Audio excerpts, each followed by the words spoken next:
हमें मंजिल नहीं इरशाद, हमें मंजिल नहीं इरशाद, हमें मंजिल नहीं रहनुमा चाहिए। अब इस नारे की तारीफ मैं क्या करूं? सारे जहां से अच्छा आज वो रहनुमा दुश्मन मुल्क के तलवे चाटने पर आ गया। दोस्ता हमारा हमारा।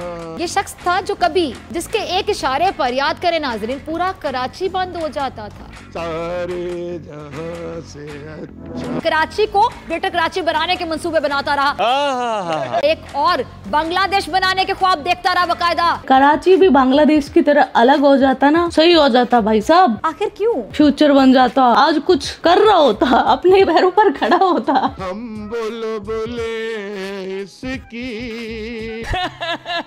ये गुलसिता हमारा हमारा। जिस शख्स को अपने घर में सुकून नहीं मिलता, उसे फिर कब्र में भी सुकून नहीं मिलता। अल्लाह तौबा! तुम्हारी औकात अब इतनी भी नहीं है कि दुश्मन तुमको पाकिस्तान के खिलाफ इस्तेमाल कर सके। मुझे गद्दार कहा गया। इस कौम ने, इस मुल्क ने इस गैंडेनुमा कैरेक्टर को लिटरली इज्जत दी। आपके भाई अल्ताफ इसकी साजिशों से बच गए हम अल्हम्दुलिल्लाह। अल्हम्दुलिल्लाह, इंशाअल्लाह, माशाअल्लाह, सुभानअल्लाह। यो किट्टू भाई, यो किट्टो भाई। मैं और आप जो सियासी बहसों में एक दूसरे को गालियां देते हैं कि उसकी हुकूमत नहीं उसकी होनी चाहिए, मेयर ये नहीं ये होना चाहिए, उस मेयर के पल्ले क्या है पहले ये तो देख लें आप। हाँ, 70% कराची की ज़मीन उसके अंडर नहीं है, 40% में उसकी जुरिस्डिक्शन नहीं है। पाकिस्तान इस फौज ने तोड़ दिया। कॉन्ग्रेचुलेशन। कराची में मुहाजिर कार्ड बहुत अरसा खेला जाता रहा। माजिर जीते ही माजिर। आहिस्ता आहिस्ता पूरा कराची खून का मरकज बन गया।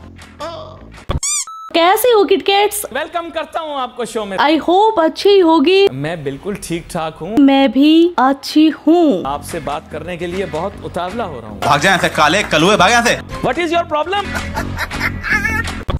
आज हम बात करेंगे कराची की। कराची आजादी से पहले सबसे सुंदर सिटी थी। लोग वहाँ पर छुट्टियाँ मनाने आते थे, अंग्रेज वगैरह, जस्ट लाइक गोवा वाली बीच। सुनते जाइए। पहले कराची को माना जाता था पेरिस ऑफ ईस्ट और अभी माना जा रहा है पैरासाइट ऑफ ईस्ट। पूरे कराची का बेड़ा गर्क कर दिया। कराची कारोबारियों का गढ़ था और कारोबारी भी मोस्टली हिंदू थे, उर्दू बोलने वाले थे। और इस बात पर तो फिजा भी एग्री कर रही है यार कि हिंदुस्तान से आने वाले लोग कितने टैलेंटेड थे। ये लोग जो अपना सब कुछ छोड़कर हिंदुस्तान से आए थे, बहुत काबिल लोग थे। ये क्या हो गया? उनकी तहजीब अपनी मिसाल आप थी। ये क्या सुन रहा हूँ मैं? इन हिजरत करके आने वालों का खून शामिल है पाकिस्तान की बुनियादों में। अब अपन देखते हैं कि आज 2024 में कराची का क्या हाल है। आइए देखते हैं। आज से कुछ अर्सा पहले की बात है कि मैं कराची में मौजूद था और ड्राइव कर रहा था तो एक दोस्त साथ बैठा हुआ था। मैंने सिग्नल पे रेड लाइट देखी और रोक ली गाड़ी, तो उसने कहा कि ये क्या बेवकूफ़ी किया तुमने। मैंने कहा गाड़ी रोकनी पड़ेगी, सिग्नल बंद है इसलिए, वरना चालान हो जाएगा। क्या कहना क्या चाह रहे हो? तो उसने कहा कि कराची में सिग्नल के ऊपर रात के वक्त रुकने का मतलब ये है कि आप अपने दुश्मन हैं। उसकी वजह है कि जैसे ही सिग्नल पे रुकेंगे तो कोई भी आके आपका मोबाइल छीन सकता है या फिर आपको आसानी से वो कार जैकिंग का निशाना बना के शायद आपकी मज़ामत पे गोली मार के चला जाएगा, फिर खुश रहेंगे आप। इसीलिए never stop on a signal when it's late in the night in Karachi. और तब मुझे अंदाज़ा हुआ कि कराची में थ्रेट परसेप्शन कितनी ज़्यादा है। शायद इस मुल्क के किसी भी शहर में जाके इतना खौफ का अंसर आपको अपने इर्द गिर्द दिखाई नहीं देता जितना कराची में दिखाई देता है। उसकी वजह क्या है? वजह यह है कि एक ऐसा शहर है जो कि सारी कमाई करने का जिम्मेदार है, जिससे सारे पैसे पाकिस्तान ने कमाने हैं, जिसके कमाए पैसों के ऊपर मुल्क चलाना है और जिसकी दी हुई इनकम के और टैक्स के रेवेन्यू के ऊपर हमने फेडरेशन को चलाना है।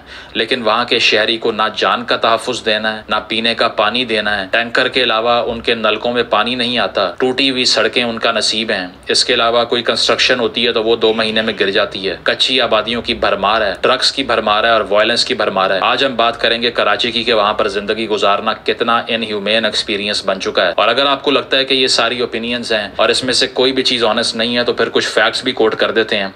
कराची वो शहर है जहाँ पर एक साल के अंदर 2023 की बात कर रहा हूँ 90,000 वारदातें हुई हैं। 90,000 केसेस ऑफ स्ट्रीट क्राइम इन 2023 के एक साल में 90,000 स्ट्रीट क्राइम की वारदातें जिस शहर में होती हैं, वहां अंदाजा लगाइए कि बाहर जाते हुए आपके दिमाग में सुकून का तो कोई अंसर दूर दूर तक मौजूद नहीं होगा। सिर्फ ये होगा कि मैं सेफली अपनी बिलोंगिंग्स के साथ घर पहुंच जाऊं। अदरवाइज कोई भी आके ट्रांजैक्शन कर देगा और मोबाइल भी ले जाएगा। एटीएम से बाहर आएंगे, वहां पकड़ लेंगे, जरा सी मजामत पे गोली मार के चले जाते हैं। पिछले साल तकरीबन 28,000 मोबाइल छीनने की वारदातें होती हैं। 28,000 मोबाइल फोन्स वर स्टोलन लास्ट ईयर। इसके अलावा 2,000 गाड़ियां छीनी जाती हैं या फिर चोरी की जाती हैं। ये दोनों की कैटेगरी को कंबाइन करके बता रहा हूं, जिसमें तकरीबन 2,000 प्लस गाड़ियां बनती हैं जो कि शहरियों की छीन कर वो ले गए या चोरी कर ली जब वो घर के बाहर खड़ी हुई थी। साथ साथ ये कि तकरीबन पिछले साल 52,000 मोटर बाइक्स जो हैं वो चुराई गई हैं। 52,000 मोटर बाइक्स वर स्टोलन लास्ट ईयर ओनली। और 7,000 मोटर बाइक्स स्नैचिंग के तहत छीनी गई हैं कि अगर मैं बाहर गया हूं अपनी बाइक पर कुछ लेने के लिए, रास्ते में गन दिखाई, छीनी और उतार के मुझे साइड पे किया, बाइक ले गए। बाद में उसके पार्ट्स बना के मार्केटों में बेच दिए और वो बेचने वाले भी सबको पता है कि कहाँ बैठे हुए हैं। चोरी करने वाले कहाँ से आते हैं ये भी पता है, लेकिन सिर्फ और सिर्फ कुर्बानी एक आम शहरी की जा रही है जिसकी जेब में 20-30 हजार महीने की तनख्वाह आती है और ऐसी एक वारदात उसके 6 महीने का बजट खराब कर देती है। ये कोई सोचता नहीं है। साथ साथ ये कि 80% क्राइम, अभी ये स्टैट्स बताने के बाद आपको बता रहा हूं कि रिपोर्ट ही नहीं होते। और ये CPLC के चीफ जुबैर हबीब साहब जो पहले रह चुके हैं, ये वो कह रहे हैं। साथ साथ बहुत से पुलिस के लोग भी ये कन्फेस करते हैं कि इतना क्राइम जो होता है उसमें से मेजॉरिटी तो रिपोर्ट ही नहीं होता। उसकी वजह कि किसका दिमाग खराब है कि पुलिस स्टेशन के धंधों में पड़े जाके, या जाकर वहां पे लड़ाइयां करे, या वहां जाकर बहसें करें कि मेरे से इतने पैसे ले लो, मेरी FIR कर दो, या किसी को पकड़ के ले आओ। इस सारी भरमार से बेहतर यही लोग समझते हैं कि जाओ ही ना थाने की तरफ, क्योंकि वहां जाके जलील होने के अलावा कुछ नहीं मिलेगा आपको। और ये तो मुझ समेत पाकिस्तान में रहने वाले बहुत से लोगों का एक्सपीरियंस है कि थोड़ा सा डिस्प्यूट हो जाए तो कोशिश यही होती है कि यार मुझे किसी पुलिस वाले को नहीं इन्वॉल्व करना, अदरवाइज जिंदगी मजीद हराम हो जाएगी, क्योंकि मजीद प्रेशर आएगा और डिस्प्यूट सेटल होने की बजाय और बर्बाद हो जाएगा। साथ साथ ये कार स्नैचिंग की वारदातों में 2023 में 63% इजाफा हुआ, 63% इजाफा, 46% इजाफा हुआ बाइक छीनने की वारदातों में 2023 में इन कंपैरिजन टू 2022। इसके अलावा 17 वाकयात होते हैं अगवा बराए तावान के, जिसमें लोगों को उठाया, बाद में घर में कॉल की कि इतने करोड़ भेज दो नहीं तो मार देंगे, वीडियोस बना रहे हैं। साथ साथ 300% इंक्रीज हुआ है भत्ताखोरी की वारदातों में 2023 में, यानी कि 2022 और 23 में 300% का इजाफा है। 50 से ज्यादा वाकयात भत्ताखोरी के हो चुके हैं, जिसमें 2023 की ये सारी डिटेल आपको मैं बता रहा हूँ। साथ साथ ये कि 2023 के अंदर तकरीबन 645 कराची के शहरियों को इसी स्नैचिंग में, मोबाइल छीनने में, गाड़ी छीनने में, चेन छीनने में, सोना उनका छीनने में, इन वारदातों के दौरान मजामत पे 650 कराची के शहरियों को गोलियां मार के फेंक के चले गए। किसी ने जिम्मेदारी नहीं ली। और इन सारी वारदातों की जो मैं आपको डिटेल बता रहा हूँ, 2024 की भी सुन लें, अभी तक 3-4 महीने गुजरे हैं। 72 वाकयात गाड़ियां छीनने के हो चुके हैं। 442 गाड़ियां अब तक छीनी जा चुकी हैं 2024 में, ठीक है। इसके अलावा 12,000 मोटर बाइक्स छीनी जा चुकी हैं 2024 में। 12,000 पहले 4 महीनों की बात कर रहा हूँ, अभी पूरा साल पड़ा हुआ है। मजीद अभी ईद होनी है क्रिमिनल्स की, वो बाकी है अभी, ठीक है, दिहाड़ियां लगनी है। इसके अलावा 6,000 मोबाइल फोन 2024 में छीने जा चुके हैं as we speak today. Ramzan के होली मंथ में, जिसमें हम ये कहते हैं कि शायद तब किसी को शर्म आ जाती, जो कि गलत एक्सपेक्टेशन है, क्योंकि जब लॉ ही नहीं है तो वो क्या किसी होली मंथ की रिस्पेक्ट करेंगे कि नहीं अब मैंने मोबाइल नहीं छीनना। उन्होंने भी ईद मनानी है ना, जाके बेचना, इसलिए। तो रमजान के महीने में भी क्रिमिनल्स ने तकरीबन 20 लोगों को गोलियां मार के कत्ल किया कराची में, छीनने और अगवा बराए तावान और इन सारी वारदातों में। इसके अलावा रमजान में 10,000 वारदातें रिपोर्ट हुई हैं, 10,000 incidents of snatching and other sort of crimes, जो कि कराची में रोजाना की एक एक्टिविटी बनी हुई है। अभी याद आया ये चोरी की वारदातें सुन के, जो पाकिस्तान की पार्लियामेंट है ना, वहाँ से जूते चोरी हो गए। पाकिस्तान की संसद से 1 दर्जन से ज्यादा जूते चोरी हो गए। और ये ज्यादा पुरानी बात नहीं है, अभी लास्ट फ्राइडे को पाकिस्तान की संसद में जूता चोर घुस गए। जब सारे जो सांसद थे, मिनिस्टर थे, जो भी नमाज पढ़ने गए और उनके जूते चोरी हो गए, तो सोचो पाकिस्तान की पार्लियामेंट सेफ नहीं है तो यार कराची की मैं क्या मिसाल दूं।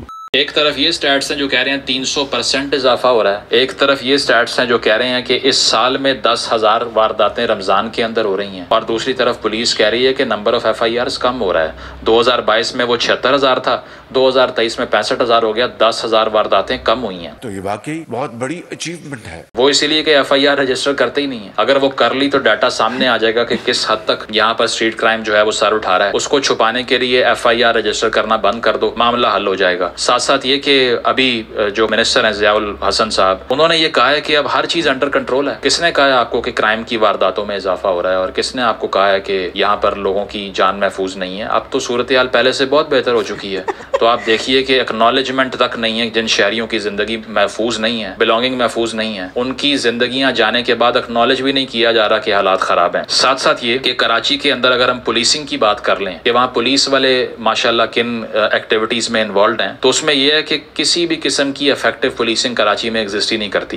अब भी तकरीबन 25,000 वैकेंसीज हैं जहां पुलिस वालों को भर्ती करना था, नहीं किया गया। 2.5 करोड़ के शहर में तकरीबन 12,000 पुलिस वाला है, वो क्या कर लेगा आप बताइए? कितनी पेट्रोलिंग कर लेगा? कहां कहां जाकर पहुंच के लोगों को बचा सकता है? कुछ नहीं कर सकता। मोस्टली पता भी होना कि कौन से क्रिमिनल कहां से आते हैं, कहां जाते हैं, उनके बस में ही नहीं होता उनको छेड़ना। साथ साथ ये कि कराची के अंदर जहां तक ये बात है कि वहां पर सर्वेलेंस कितनी होती है, लाहौर में आपको मिलेगा पूरा निजाम इसका सेफ सिटी प्रोजेक्ट का, जहां कैमरा से सर्वेलेंस की जाती है, क्रिमिनल्स की आइडेंटिफिकेशन की गई किसी हद तक। अब वो किसी हद तक गैर फाल हुआ है, लेकिन कराची में तो पहले दिन से फाल ही नहीं हुआ। 2016 के अंदर कराची सेफ सिटी का मंसूबा आता है, अब 2024 हो चुका है, लेकिन एक लोकेशन के अलावा कहीं कोई कैमरा ही नहीं लगाया कराची की हुकूमत ने या सिंध गवर्नमेंट ने या किसी ने भी। एक ऐसा शहर जो कि दुनिया के सबसे बड़े शहरों में से एक है in terms of economic activity being orchestrated, in terms of the population that lives there, resides there, लेकिन वहां पे कैमरे हैं ही नहीं, एग्जिस्ट ही नहीं करते। अगर किसी वारदात की फुटेज आप देखते हैं वो किसी बेकरी के बाहर, दुकान के बाहर लगे हुए कैमरे से कैप्चर होती है, उसके अलावा तो होती नहीं। गवर्नमेंट तो कह रही है कि हमें कैमरा लगाने की जरूरत ही नहीं है। उसकी वजह यह है कि आप किसी को भी मार दें, हम क्यों फुटेज देखें और बाद में लोगों को ढूंढते फिरें? हमारे पास टाइम नहीं, हमने अहम काम करने होते हैं। और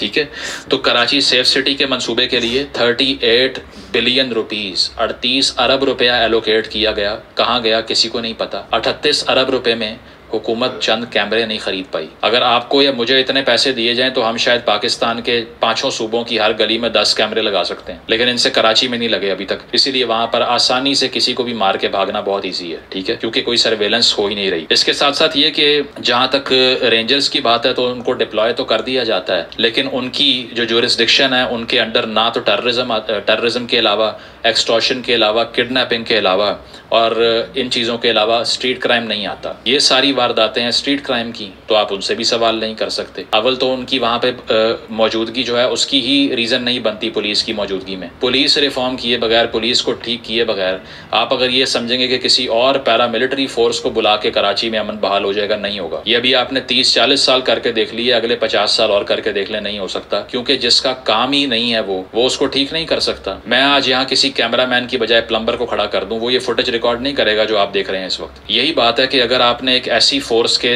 जिम्मे ये चीजें लगाई हुई हैं जो कि नेचुरली शहरों के अंदर होनी नहीं चाहिए, तो फिर उसके बाद में वही होता है जो स्टैट्स आपके सामने आ रहे हैं। देखा कितना बेड़ा गर्क है कराची का, और इससे भी बुरा हाल होगा पूरे पाकिस्तान का इंशाल्लाह इंशाल्लाह। कुछ दिन पहले ही नाइला पाकिस्तानी रिएक्शन के साथ कराची पर बात की थी, तब उन्होंने बोला था कि कराची के इतने बुरे हालात हैं कि सिर्फ गाड़ी पर है ना वो लिखवा लो भुट्टो, क्योंकि वहाँ पर भुट्टो का राज चलता है ना। कार के नंबर प्लेट, बाइक के, मतलब वाहनों के नंबर कोई नहीं पूछने वाला, सिर्फ भुट्टो भुट्टो कार्ड चलता है। वाह भाई वाह। तो ये था वीडियो, देखो कैसे कराची को इन जाहिलों ने जन्नत बना दिया। ऐसी होगी इनकी जन्नत भी। मेरे मुंह में खाक। कितने गंदे लोग हैं, बेगैरत लोग हैं, कितने अफसोस का मुकाम है। तो आज का वीडियो बस इतना ही। आपके क्या थॉट्स है इस वीडियो के बारे में वो कमेंट सेक्शन में बता देना। आप अपना ख्याल रखना। Love you my kit cats. Yo Kittu भाई। यो किट्टू भाई।